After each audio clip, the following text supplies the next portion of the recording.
Welcome to the Property Couch, where each week you get to listen to two of Australia's leading experts. Bryce Holdaway, co-host of Location Australia on Foxtel's Lifestyle Channel and Escape from the City on the ABC. And Ben Kingsley, Chair of Property Investors Council of Australia and the founder of the 2018 Property Investment Advisory Firm of the Year.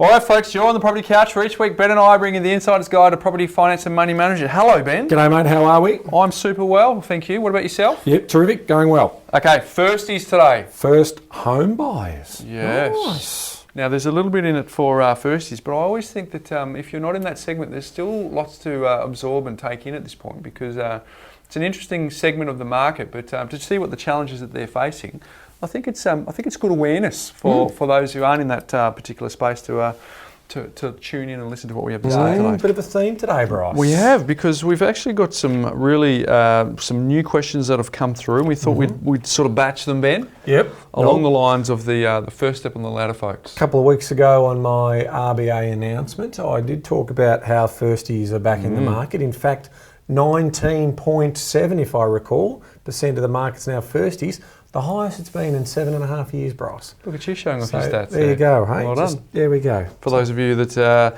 don't know what Ben's talking about, we send you our RBA each month, and you can get it if you go to the homepage and give us your email address. We'll make sure that you get that. Last Tuesday week ago. Yes. There you go, if that makes sense to everyone. So I think stick around. But before we get there, Ben, my mindset minute today, So no footy chat. See that, everyone? We just went straight through. We promised we'd go through it. We promised. There we go. I know. So mindset minute. Now, there is a problem for some folks, though. What's that? Because they get to this point and they fast forward about 5 minutes and they're going to go straight to the meat and potatoes, so I won't get the run up. But hey, my mindset minute theme today is, as I've said, I've just done a little theme with James Clear, because I think we're getting him on. I want to give it a bit of an intro. Yep. But how good is this, Ben? How good is this? I'm ready for it. It's crazy how often, this is a quote, right? It's crazy how often I feel like I need to resolve some big problem in my life when all I really need is one of the following, Ben. Okay. Number 1, a glass of water. Number 2, a 10-minute walk outside. Or number 3, a good night's sleep. 3 simple things that resolve many of the stresses and anxieties of daily life. Wow. How impactful is that? Pretty interesting. Because you think that through and you go, because I noticed when I said that, Ben, you picked up your glass of water. Well, I thought I'd have to. I just thought get just the to water make sure in the that you system. flushed it through. Beautiful. How often is it Can you keep reminding me of that every 15 minutes? Glass of water, number 1. Number 2 is a 10-minute walk outside, Ibis. Number 3 is a good night sleep. There you go, folks. She got, yeah, she was a bit worried. Yeah, she was worried because we didn't know whether she, retained the whole 3 of them. So, so there we go. Good insights from James, and I've built him up because I reckon he's a great guest and he's coming up shortly. But Ben, I reckon we crack on and get right amongst it with our firsty questions today. So the first one is... What do we got? So I've got one here from Jake. Jake. And so we bought, not a zoo, Ben, but we bought a lemon. Oh, no, Jake. We bought a lemon, Jake. Oh, God. We've purchased a lemon. It's been fantastic. Well, oxymoron. It's been fantastic. Oh, here we go. As it's high yielding and we have a low income as I'm still studying. But I'm about to graduate and are unsure if we should move the money into a more balanced property or if the cost of selling, etc., will just lose too much money. The struggle is even, I think we might have dropped it with it. The struggle is even more when I graduated. We will both be on fairly low income. So is a high cash flow possibility a benefit for us? Thanks for your time. I love the podcast. I've read the book and I'm excited for what the future holds, Ben. It's from Jake. Okay, so because we don't have all the numbers, we've got to, sort of start at 30,000 feet. So the first thing anyone who has bought a lemon needs to work out is their equity recycling costs, Bryce. So to work out your equity recycling costs, what you've got to do, you've got to work out obviously the value of the property, and then you're working out all of the costs of getting out of that property, paying off the existing loan that you may have, and what is left over.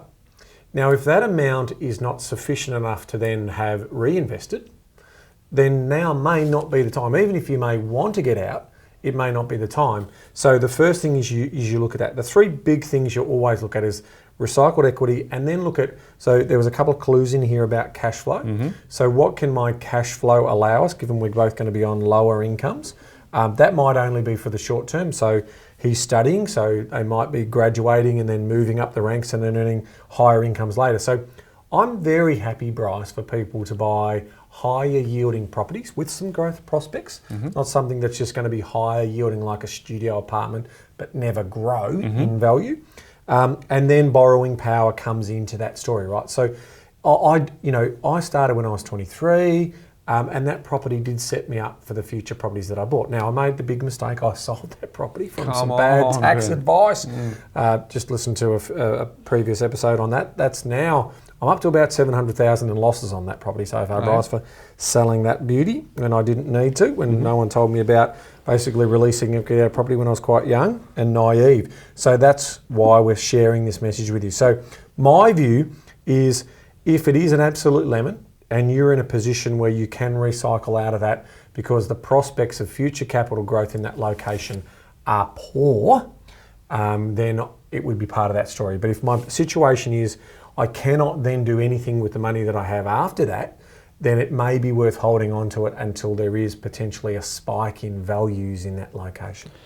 Well said, Ben. Jake, I want to know, why is it a lemon? If it's high yielding and there's no information here about it's gone down in value or it's on a major road or it's a student accommodation, I just want to make sure we haven't misled you to think it's a lemon, because for the avoidance of doubt, we do not believe that everyone should always chase growth. All things being equal, you should chase growth as early as you possibly can. But at some point in time, we will want our clients, our recommendations, our listeners to actually have a high yielding property in their portfolio. So if this property stacks up on a couple of the things that Ben just talked about, and you're judging it a lemon just because the growth isn't compared to a capital growth property, it's not serving you as well, I'd say just cool the jets on that, because there are people who have scenarios like you where they need more income because of their serviceability early on, and they might reverse it. They might be getting income properties that then turn into balance properties, that once they've got the balance in place, they then can chase the growth property. So I would say to you, Jake, why is it a lemon? Has it got irrefutable facts that it's a lemon, or are you benchmarking it against a friend, a peer, maybe something that we might have said where you think, oh, just because it's not chasing the growth early, therefore it's not a good property to have in my portfolio? So that's what I'd want to know. Bryce, it's a question without notice for you, but what is one usual characteristic that you would find in a lemon property? I'm just question without notice. So what is one of the usual characteristics you'll find in a lemon property? I would say a lemon property is a property that the banks don't like, Ben. Nice, I like that. So less buy demand. What we've found in the evidence is, and it's not for, again, you can't say this blanket, but usually it's new.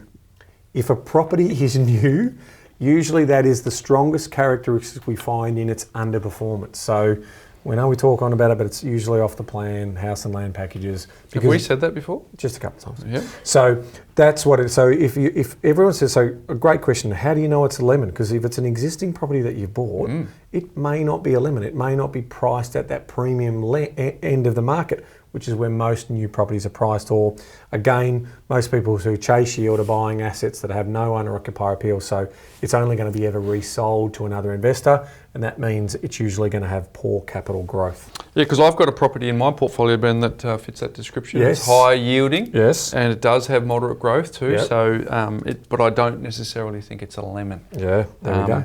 So there you go, Jake. Something for you to think about. And folks, maybe that's something that you may want to think about as well. But some good insights there. Okay, next one, Ben. Joel. Joel. Hi, Bryce, Ben, and Stiggy. Oh, there we go, Ivis. One for you. Yeah, what are you going to say? Nothing. I'm currently studying at university and working 2 jobs, Ben, 48 hours a week to support my partner and newborn, and have been utilising the First Home Super Saver Scheme, also known as the FHSS. Pause. That's my round of applause. Joel, mate, you're having a go. Oh, mate. I love people who are having a go. And a newborn. University, you probably haven't slept and you're still 2 studying. jobs. That's how you create financial peace. Just having a go, working hard. Good. Okay, Continue, Bryce. Well, we're assuming it's a millennial, but at least you can see how it can True. be done. Could be someone going back to... I've used this for two reasons. One, for the salary sacrifice tax saving, but to also reduce my taxable income to minimise my HELP/HEX debt repayments whilst studying. I'm saving $750 into the scheme per month and have approximately $10K in total at the moment. Right, can I jump in Sure. again? I just love jumping in, don't I? Yes. So usually what's happening here, because he is reducing his taxable income, you pay your HELP or HEX debt based on your income. So very clever. So a little tick there. Strategic. Nice work, Jogs. Very good. Let's hope the ATO doesn't sort of No, close it's that loophole. fully legitimate. No, fully close legitimate. that loophole, I said. There's no loophole Close there. It's that legitimate. loophole. Just reduces his income, hence pays less HEX. And obviously it's a low interest rate, so clever boy. Yeah, no, Joel is a sharp, very sharp tool in the shed. Now, because the Liberal Party introduced the new first home loan super scheme at the last election, I've been worried that they would wind up the FHSS before I could access my savings, essentially locking it into my super fund. This would set me back in saving by 3 to 5 years. Do you have any insight into this? I understand that your advice is general in nature, thank you for that, and isn't directed to my personal standings, thank you for that, but would be utilising the FHSS if you were a first home buyer. Thanks, Joel. Okay, so a couple of things going on here. The answer to that is very good scheme for those people who want to spend 3 to 5 years in saving. His worry about the Liberal Party introducing that, well, I don't have any contacts in the Liberal Party, but I would be saying... Generally grandfathered. You would like to think that they would allow you to release those short of funds guaranteeing, but, for the purpose of which it was intended. Correct. So now we've got the new scheme that's coming in from 1 January, which is about the savings, about the low deposit. So I suspect someone like you would be a perfect candidate for one of those 10,000 people who the government are going to basically guarantee for the low deposit. So I would be making some inquiries to your local member, preferably if they're in the Liberal Party, and getting some answers around that, because I think that would make sense. Those people who are on that savings scheme, they would be the first people that I would have thought that could at least apply for the low deposit to get them into the market. Now remember, it has some rules around it. So single income earners, $120,000, double income earners, $200,000. So I would be making some inquiries because that starts, and we'll talk more about that in the coming episodes. We'll take a deeper dive. But Joel's shown precedent that he's committed to these programs. So surely that's going to be. You'd like to think that would give him some type of angle in getting in there on that list. So yes, I would like to think you could release your money out of the savings scheme, out of your super, and then basically have it, because exactly that's what it was set up for. So you could save more aggressively. And it's one of the many mechanisms that governments are trying to do to make housing more affordable. So good on you for thinking like that, Joel. Well done, Joel. Very strategic. Good luck with that newborn. Hope you get plenty of sleep. Okay, this next one is from Tom. Hi, guys. Love the podcast. Found it recently and have already gone through 70 episodes. Bit of a way to go. Yep, there's about 181 to go. I'm currently in the process of purchasing a principal place of residence for $550,000. I've saved around 15% as a deposit. Nice work. But will be using a parental guarantee as collateral to free up my deposit amount for a value-add renovation and as my buffer going forward. My mortgage broker has suggested a P&I loan with an offset account, but has suggested an interest-only loan isn't possible with a parental guarantee, as the bank likes the debt paid down to release the second parental mortgage. Is this the case? Can the guarantee be released on money in an offset, or is the only option waiting for your debt pay down till the release, at which point the loan is to refit to an interest-only loan? Ben. Bryce. Tom. Not the information that I have available to me. So what we don't know, Tom, is which lender the broker that you've been talking to has suggested. So there is, by any case, I mean, there's literally, hundreds of lender options out there in the marketplace these days. The particular lender that you're looking at may have that as part of their policy. And it's sort of, you think about it logically, it sort of makes sense. So the parental guarantee is usually for 25% of the value, and the other 80% is secured against the property that they're buying. So in that case, you'd be thinking P&I on that to pay it down sooner would be logical. But the reality is there's definitely lenders out there where you do not have to go principal and interest on either of the loan splits. So it still takes time to build money up in the offset, and a parental guarantee will only be released when the peak debt is below 80% on the value. And obviously that's why the best type of parental guarantee loans are what we call limited guarantees, which means it's only limited to that amount. It's not limited against the whole security amount. So there you go, Tom. So the particular lender, and there might be other reasons why your broker has suggested that, but it's not what I know from our team here in regards to doing some inquiries about it. We know of a couple of lenders who you can go interest only. So there you go. Hopefully that helps, Tom. Good question. But good news also for anyone who is thinking about this. I mean, this is our first homeowners sort of special podcast. So guarantees are really helpful. If you're thinking about how you're building money up through family and generation and leaving that legacy, that is a very, very good way in which parents can help. So they don't have to necessarily be cash flow help in the bank of mum and dad, but what they can do, if that security is sitting there, they can use that as a means by which your children don't have to necessarily save for deposits. So we do know through the research, Bryce, that the number one biggest challenge is saving for a deposit. All right, and we're going to be talking more about that with one of the questions coming up. So from my point of view, of course, there are risks, and so you need to get your own advice. That's the parents, I mean, in regards to what that means.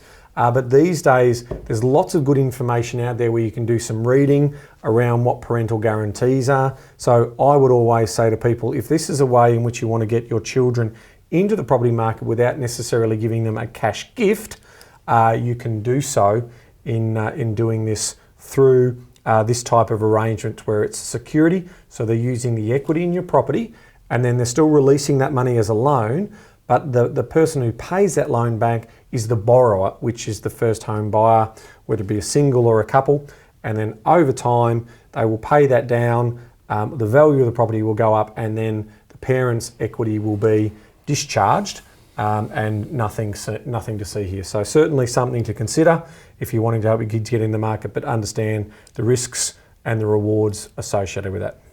Yeah, Ben, so to use the numbers in the example here, $550,000, the bank would comfortably lend you $440,000, which is 80%. Love it. And then the balance of the $110,000 plus the stamp duty and costs, let's call it 5% in this case, around $28,000. So there's $138,000 that you would ordinarily, in that scenario using 80% lending, $138,000 that you would ordinarily be looking to fund via saving for a deposit. So what we've just talked about then is that limited guarantee that says the bank of mum and dad says I can secure against their asset, typically the principal place of residence, for the $138,000, so that you can then get into the property, but you need to service the whole lot. You're not servicing your 80%, mum and dad are servicing the rest, you are servicing the whole lot. And if you have two loan splits, because I would, if this was me doing the lending structure, I would split it out into the 440 and then the 138, and I may still choose to do a P&I if that borrower really does want to work and focus on paying that down so they can release their parents of that obligation. Makes perfect sense, because the question is why would a first home buyer do that? Well, they've avoided lender's mortgage insurance by doing that, because they're borrowing greater than obviously the 80%, which gets you into lender's mortgage insurance territory, but it's being secured by the parent's property. So in a lot of cases, that's potentially a 10, 15, and in some cases a $20,000 saving that borrower is getting, and it's better in your pocket than bank's profits or lender's mortgage insurance profits. So certainly something to consider and have a conversation at the dinner table with your parents if it's an option for you to get you into the property market sooner rather than later. I like it. Well done, Ben. So, Ben, I got this one from Kelsey, and it's kind of a little bit of commentary, but it's her saying, hey, just wanted to fly the flag for young females. I'm a new first homeowner, I'm 28 and a primary school teacher, and bought a 2-bed unit, in bracket 1960s, in East Sydney, 20 minutes from the CBD, 15 from the beach in June. I paid $520,000, negotiated from $549, good effort, and plan to rent it out and live closer to work in the CBD after January. I'm living here for the first 6 months to avoid stamp duty and do a little cosmetic work on the place. Nice. To save for the 15% deposit, I've always worked my regular job and weekend work or afternoon work alongside it. Man, it has been hard work clocking up the hours and saving, especially in an expensive city, and wanting to enjoy life on the weekend with my friends as well. However, a weekly savings plan and just always living a pretty simple lifestyle below my weekly earnings got me here. On top of that, I just completed my Masters of Education, which also has taken a bit of money and time, and tracking the property market takes a fair bit of time investment. Additionally, I've travelled overseas every year for the last 3 years to volunteer teach in countries like India, Indonesia and Fiji, so I haven't been too strict in saving everything I earn. Basically, I wanted to show that even a young single female can be a homeowner in the current 2019 property market. It took me more than money, but great friends with advice, a lot of courage to just jump in and do it, and of course the invaluable help from your podcast. The reassurance I felt from listening was invaluable. The journey so far feels surreal, as for so long media has banged on that it's impossible. It's definitely hard, but doable. Thanks again, Kelsey. Wow. Round of applause, whistles, the whole lot. I mean, there it is. Evidence not coming from us. We're not a broken record. Someone who's decided to put a little bit of effort and go over and above. Delayed gratification. Delayed gratification. Little bit all of the sacrifice. things. A bit of sacrifice Did along what the their way. parents did, the previous generations. Right? And is going to basically look up from the top of the hill in a decade's time and thank herself for the transformation that this is going to afford her over the course of the next 20, 30 and 40 years. So first mover advantage in regards to what she's done has been tremendous. So I cannot be more in admiration for the work that you've done, Kelsey. That's amazing. Primary Absolutely. school teacher too, Ben. Gee whiz, I've got 2 kids at primary school. They should be paid more than what they are, but still, it's a humble income.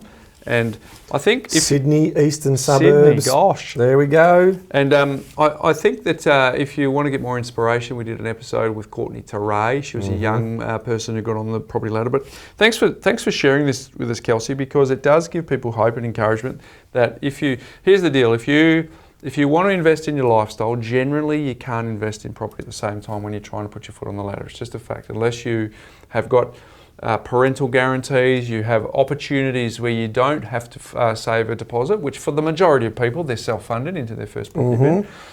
Although Bank of Mum and Dad's becoming more popular, it is possible for you to do it, but you do have a choice. Do I trap what's left over, or let's hope in the first place you do have some that's left over, you're not in credit card debt. Yep. Do I trap that and I invest it into my lifestyle?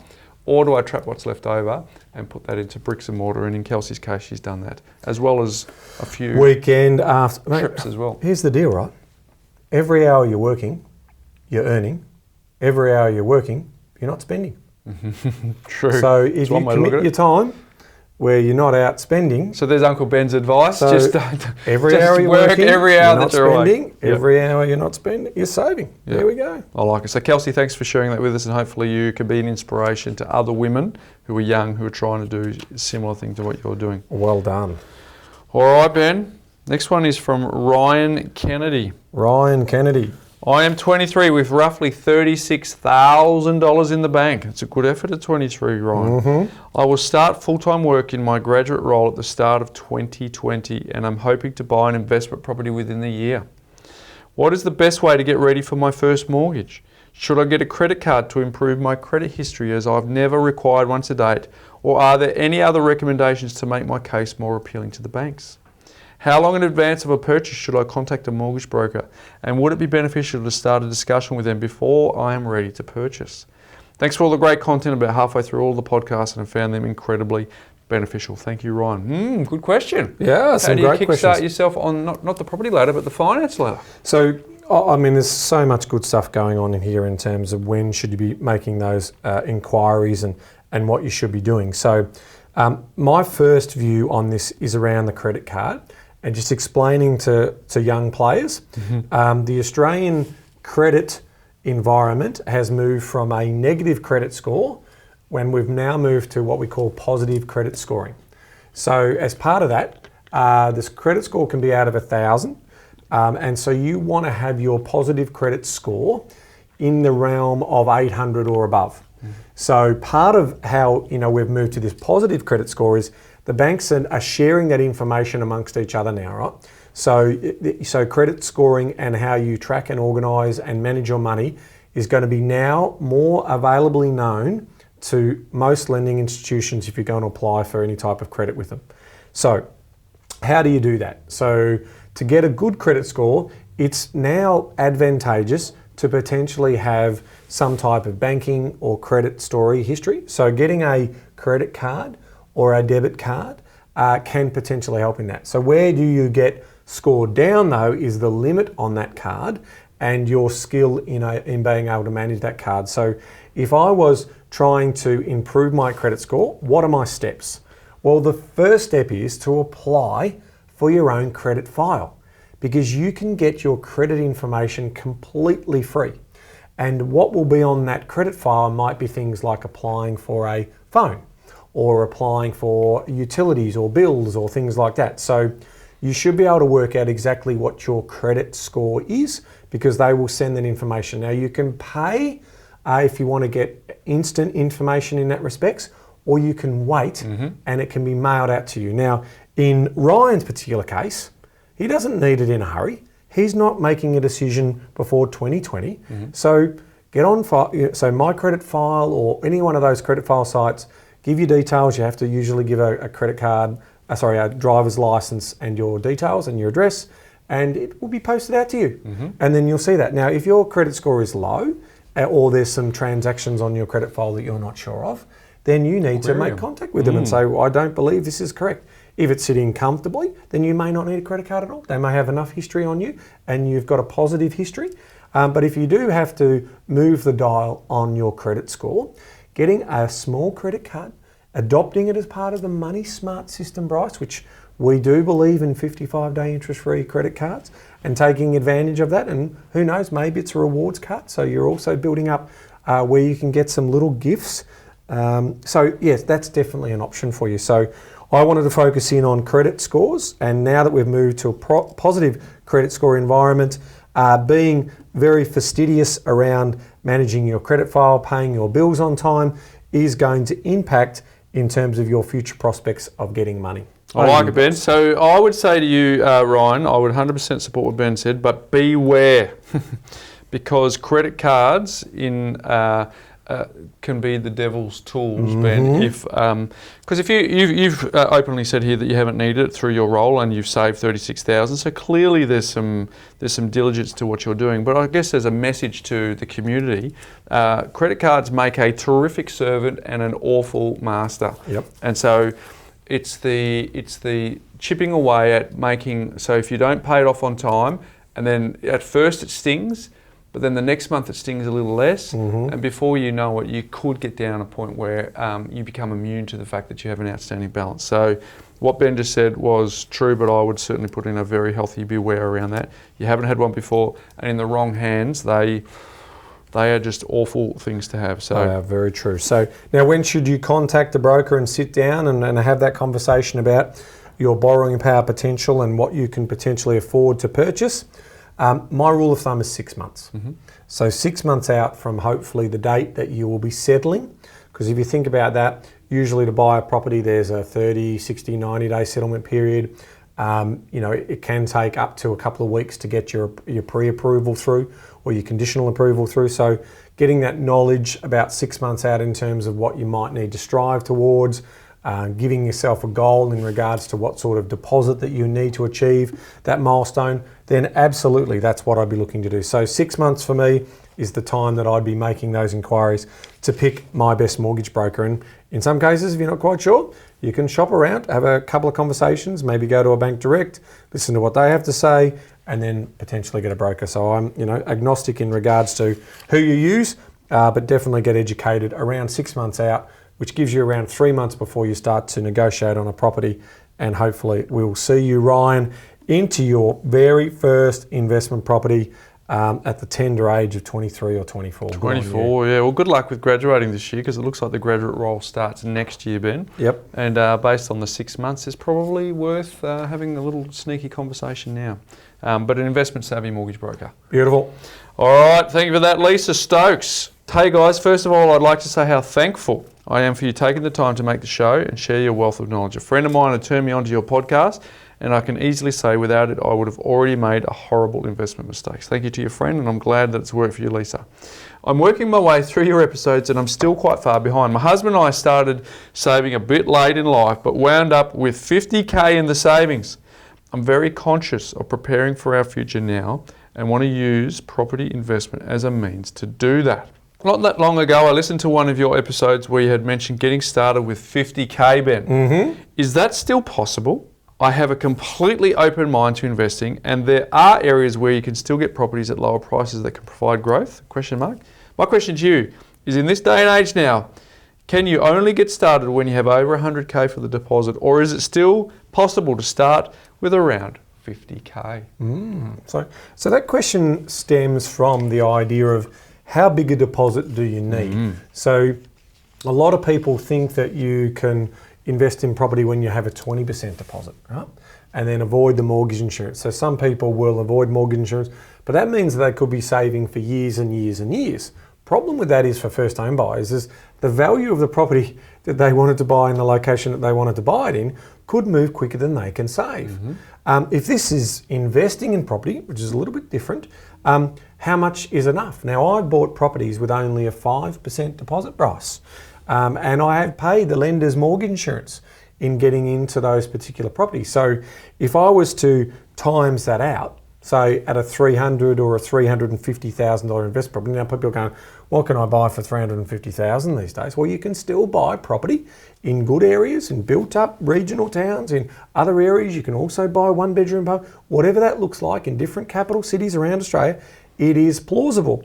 The question of saving up more to potentially get in a better area, well, that is a conversation around what you can buy for that money, and using certain types of research tools such as Location Score, and all of those things will help you sift through that to see if you can find areas that have got potential capital growth coming your way. So my view on this is simply, I like the idea of having around a 10% deposit as the minimum, but that also might mean that at $50,000, I still might have a loan to value ratio once I added my lender's mortgage insurance that got me to a capitalised loan of 93% of the value of the property. That's still okay. I'm in. I've got my property, I've got my tenants in there, and I'm starting to build wealth. So it does come down to, if you're looking for growth, it's very rare that you would be able to save quicker than buying in the right locations over time and getting that return on investment. So I don't have a problem with people only having $50,000. I have stories of people getting into property with only a $30,000 deposit because they were prepared to take on a little bit more risk in regards to their lender's mortgage insurance. So it's going to come down to your risk profile, and then making sure you feel happy with the value of the asset that you've just bought, the value of the property you've just bought. If you're not happy with it, if you're not sure about the area, if you're not sure about the land content, whatever it is that's going to steer you up, then keep saving until you're in a position where you feel comfortable. But the answer to that is, you can get into the property market with as little as $50,000 as a deposit. Hey, Lisa, I also want to add to what Ben just said there. You said you're still quite far behind on our episodes, so I don't want to make any assumptions here, Ben, but if you have property already, say your family home, it doesn't all need to just be savings. So you may have some equity in your family home that you could use to tap into to get along and buy something that's a bit more than that. So I by the nature of your question, you may be in a position where you don't have that, but just to cover all bases, Ben, love it. It doesn't all just have to be cash savings. We can actually use the equity, we can use the reserve, we can use the store of wealth that's already built up in your family home. So that's something else that you might want to consider as well. But look, to be honest, Lisa, if you have, the more you have, the better. In this case, because as Ben went through the numbers there, it's getting a little skinny on mortgage insurance. But if it means that you can get on the ladder, and it means you can use the positive cash flow to create more equity, and you can go all roads lead to China. If you just go to a different route, you still may be able to self-fund your retirement. So I wouldn't be discouraged at all, Lisa. I'd certainly continue the fact that saving $50,000 is an epic thing to do, to be honest. Correct. Wish more people were able to do that. But keep doing what you're doing. But if you want to jump into the market, explore the options and see if there's an opportunity for you. So opportunities may exist for you. Hopefully that's helped, Lisa.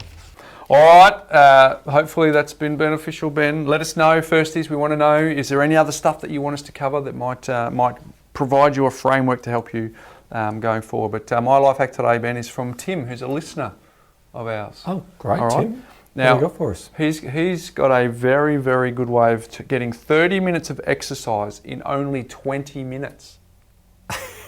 All right? Rightio. Let that land. Yeah, no, I did. I thought it was a joke, but it's 30, obviously... So how do you get 30 minutes of exercise in 20 minutes? Well, we've got to ask Tim, who's one of our listeners, who's taken the effort and energy to write in, Ben. Yeah. Let's see how this works. He goes, this is pretty simple, but it works every time. Instead of driving, Ben, 5 minutes to the shop, train station, etc., walk instead. So let's say you take 15 minutes to walk the journey instead of driving it. All right? Because driving would have taken you 5 minutes, you have actually only taken an extra 10 minutes in your day to perform 15 minutes of exercise. I'm following. Repeat on the way home, Ben, and presto, 30 minutes of walking that only took you 20 minutes longer than it was going to take you anyway. Oh, Tim. 30 minutes of exercise, folks, in only 20 minutes. That is Tim. He said, it works every time. Works every time. Thank you, Tim, for sharing. Thank you for sharing that with our community. So, Ben, did you know? Did you know, Bryce? Well, I thought on the theme of firsties, and I said, well, I was going to talk about this at late, but I'm going hard on this federal government's deposit scheme. Oh. Because I sort of think it's middle of October, so it starts on the 1st of January, right?